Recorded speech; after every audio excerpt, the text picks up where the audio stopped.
This video is sponsored by Movie Palette. Hello and welcome to Projector, and on this instalment, Isabelle Fuhrman makes an unlikely return to Esther as we explore her dark origins in Orphan, First Kill. And if you've not seen the original Orphan and care about the twist being spoiled, watch that movie first and come back to this review.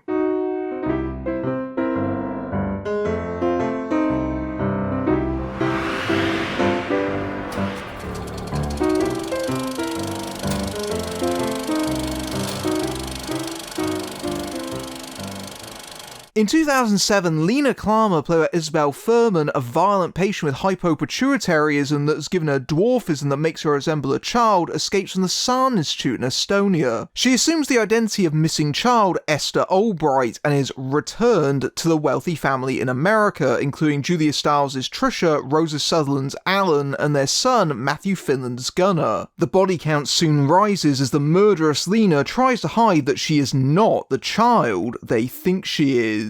Now, I didn't see the original Orphan when it came out in 2009, so I had to catch up with it for this review, and it's pretty easy to see why it's become a cult favourite among horror fans over the years. It's basically a variation of the Blank from Hell movies that were especially popular in the 90s. Think of things like Single White Female or The Hand That Rocks the Cradle.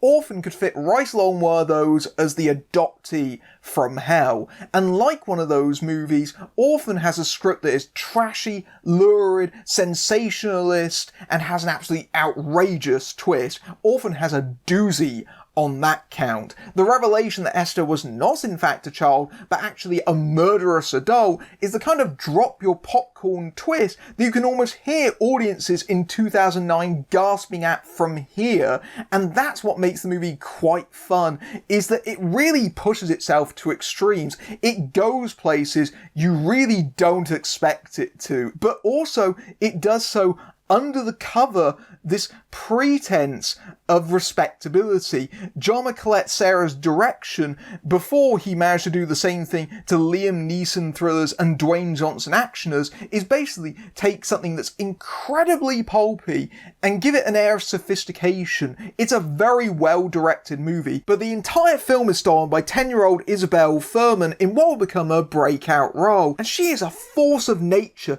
in that movie. Her performance is so fiercely, intensely committed throughout the entire film. It probably goes down as one of the great child acting performances ever, especially because Esther is such a challenging role. It's a part that requires a young performer to insinuate that she's much older than her years, but Fuhrman just gives herself completely to it.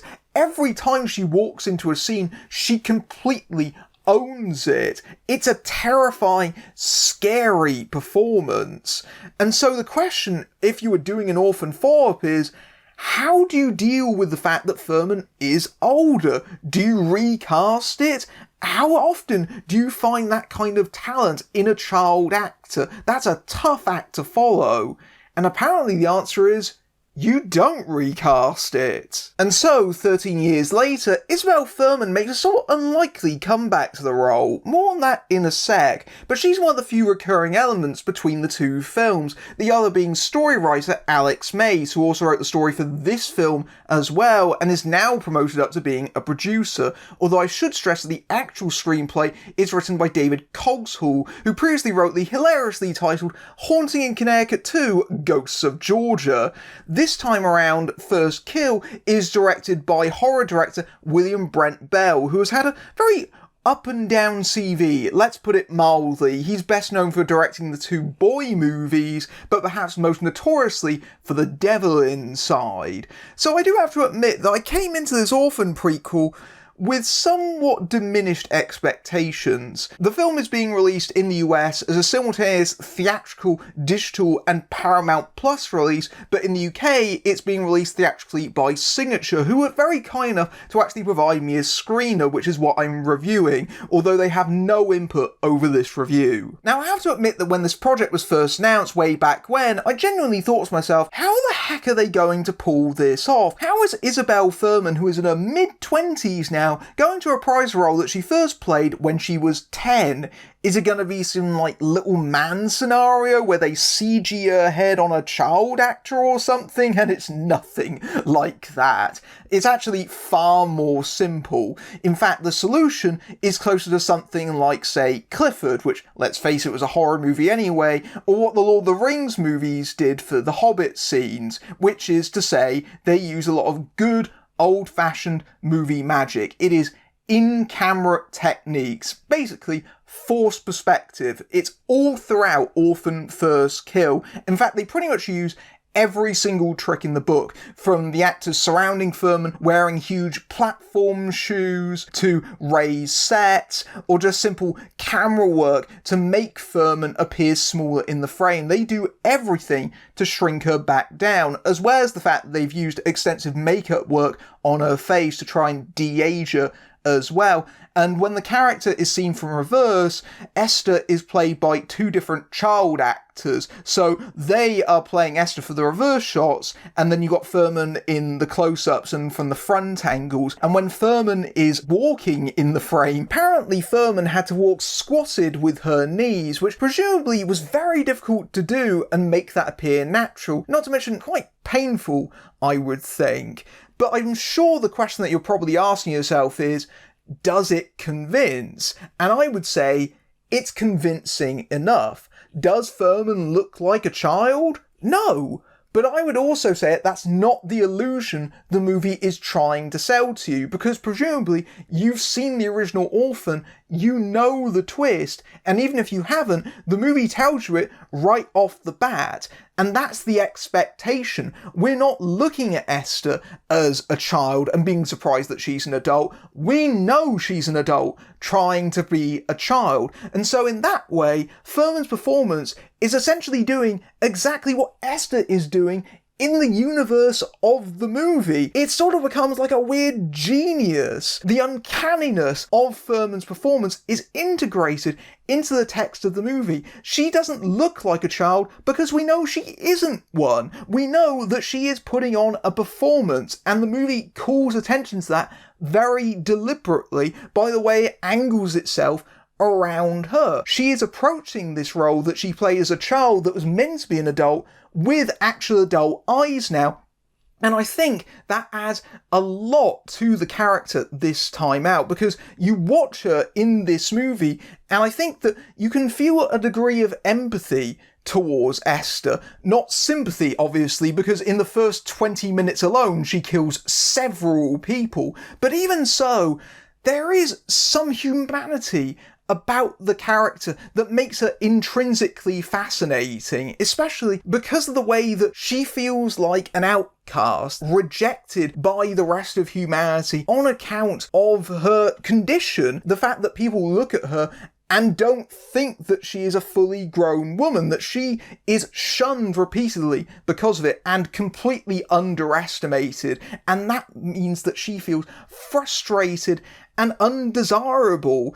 And there is that kind of weird element to the character where she kind of wants to find love. She wants to find a family because those are things that she has been denied. But it's in this cruel, manipulative way where she's trying to engineer a complete fiction. You can see the cracks in the facade. There are moments where, unlike in the original movie, we see Esther having those moments where she practices to herself and figures out how to maintain this illusion she's built up. And the movie does all of that stuff without losing sight of what Esther was in the first place. It doesn't commit the don't breathe too mistake of making a despicable villain into the hero of the movie. The film still understands that Esther is still conniving, still cunning, and still deadly. And Fuhrman is just as committed to the role as she was as a child, if not more so. She picks up exactly where she left off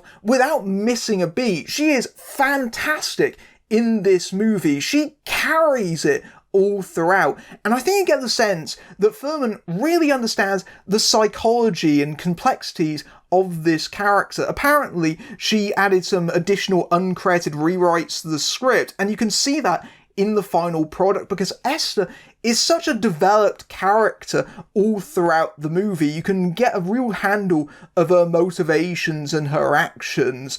And Fuhrman is so good in the part. She is so watchable that even though the effect isn't entirely 100% convincing, she's so good in the role, you don't care about it. And Esther's themes of being an outcast are only enhanced by the story itself, which has a much stronger class subtext and satire this time out. The Albrights are a very well-to-do family. They're wealthy, well-educated, they went to Princeton, their son Gunnar is the fencing champion, for goodness sake. They live in this absolutely enormous mansion. They have power, privilege, and an image to maintain. And so Esther comes into this world as a total outsider. Not only does she have to very quickly learn about the backstory of the girl whose identity she's stolen, but she also has to learn about the rules of American high society. So in that way, there's a bit more stakes this time out, even though technically this is a prequel, so we all know how this is going to shake down, but either way, it changes what we know from the first movie, even if it's just subtly. For example, Julia Stiles is Trisha, who is essentially the analog to Vera Farmiga's mother from the original movie, who begins to have suspicions of Esther.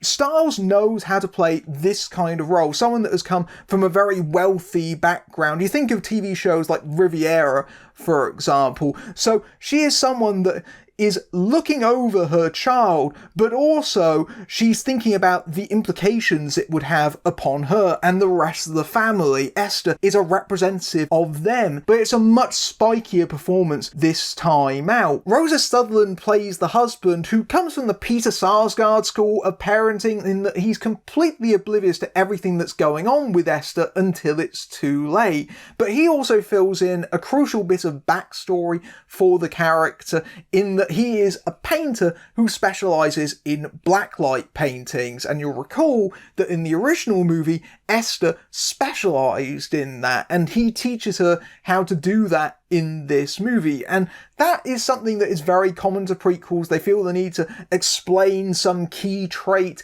of the protagonist and where it came from, and I'll forgive it in this case because it does actually give a reason for these characters to interact with each other, especially because, if you recall, a key thing for Esther is that she very much has an Electra complex, a thing for father figures. In one of the original films, most provocative revelations, given that Fuhrman is older now, they could have pushed that if they wanted to. They don't. But even so, that angle is reprised here. Sutherland is somewhat underused over the course of the movie, but even so, the idea of blacklight paintings is again crucial to the narrative of the movie, because as they laboriously explain the subtext, you look at it one way and then it turns out to be something else, which is very much Esther in a nutshell. You think she's a child, turns out if you turn off the lights, she's something much darker underneath. And if you're a fan of the original Orphan, there is a lot of callbacks to it. The setup in particular is meant to be deliberately similar.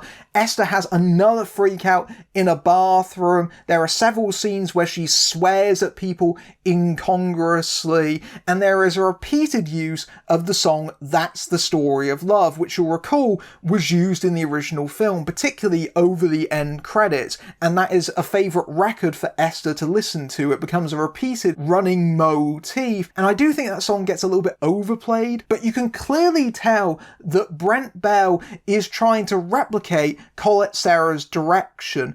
I don't think he entirely pulls it off. I don't think he has a sense of strong style or sophistication as Colette Serra does, but nevertheless, this is still one of the better directed films that he's helmed.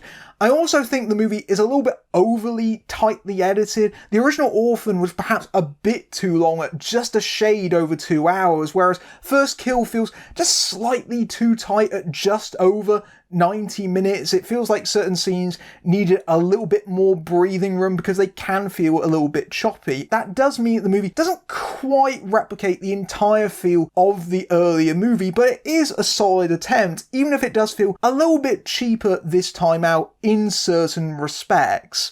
The thing about the movie, though, that kind of bugged me for a little bit was I was watching it and thinking, This is very, very similar to the earlier film, and it kind of got me thinking, well, why have you made this? Because this is a lot of effort to try and make the exact same film again. There surely must be something a little bit more to this. And it turns out there was. About halfway through, the movie suddenly and dramatically shifts gears, and from that point forward, you really feel it come to life. All that time I spent worrying if this was going to be a simple retread, turns out that was a cunningly engineered facade on the part of the filmmakers. It doesn't top the original twist from the first movie, but very few things can, but it does completely change the dynamic of the movie, and it becomes very fun from that point forward. I was really enjoying how that paid off in the rest of the story. Honestly, the original Orphan to me played like an exercise in bad taste. It was a dark comedy in the veneer of being a psychological thriller, and it had these kind of trashier elements to it, and the prequel First Kill just leans completely into the trashier elements of it. It gives you another ridiculous revelation and just leans completely full tilt into camp, and I was completely here for it. You can tell that the performers are committed to this very, very silly bit, but it's so much fun to watch. And in that sense, it replicates the style and feel of the original Orphan, especially in its final act. If I did have a complaint, it's that the movie waits a little bit too long to spring this. It's almost an hour before the cat is let out of the bag, and they probably could have got away with actually telling the audience about it 10 minutes earlier than they do. That would have given them a bit more room to play around with what's happening from that point forward. And I do think the last act of the movie is by far its strongest and certainly has its most creative energy, but also it feels a little bit rushed. Character motivations suddenly feel a little bit abrupt and don't entirely make sense. They're not explained as well as they could be, and I think that's because they've really kind of narrowed down this section of the movie when they could have easily expanded it. It works well enough they could have got away with it, and they could have chopped down a bit of the preamble, because that's a lot of stuff that we've seen before from the earlier movie. They should have got to the newer stuff quicker, because in my opinion, that's where the engine of the movie truly lies. If you wanted to see some messed up stuff like you've seen in the original Orphan, that is the section of the movie that you will find it in. But if you are willing enough to wait around for it, it's satisfying when it comes. I just wish that there was just a tiny bit more of it. If there was a phrase that summed up Orphan First Kill, it would be, it shouldn't work, but it somehow does. Like Isabelle Fuhrman reprising a role that she first played 13 years ago as a child, it shouldn't work, but it somehow does. With this creative team, it really shouldn't work, but it somehow does. And making a prequel to Orphan in the first place, it shouldn't work, but it somehow does. No, it doesn't quite match up to its predecessor. William Brent Bell's direction doesn't have the class or sophistication of its predecessor. If the original Orphan was Psycho, I know, bear with me here, then Orphan First Kill is its Psycho 2, a worthy, belated companion piece that massively expands upon its tortured antagonist and turns them into a three-dimensional character that's really engaging, and Fuhrman is brilliant in this movie, even though the entire reality of the film has to bend around her to actually get her back into this role. But it turns out the efforts were worth it, and the movie has such a knowingness about it and an awareness of itself that actually it feels like it recaptures some of the same spirit from the earlier movie, especially once the twist is sprung halfway through. I genuinely didn't expect this to actually be good, and it turns out to be a little bit of a blood-splattered surprise. You've probably seen this swish thing in the background of the entire video. This is a movie palette. It takes the color tone of an entire movie and turns it into this artwork. So each of these lines represents a scene or sequences from the entire movie. In this case, this is Terminator 2 Judgment Day. And if you would like a movie palette of your own, then you can go to moviepalette.com and use the code FilmBrain15 to get 15% off your order. And thanks again to Movie Palette for sponsoring this video. If you like this review and you want to support my work, you can give me a tip at my Ko-fi page, or with YouTube's Super Thanks feature, which is right below the video, or buy some merch from my brand new TeePublic page. Or you can adopt my Patreon, where you can see my reviews early among other perks, including access to my Discord server. But until next time, I'm Matthew Buck, fading out.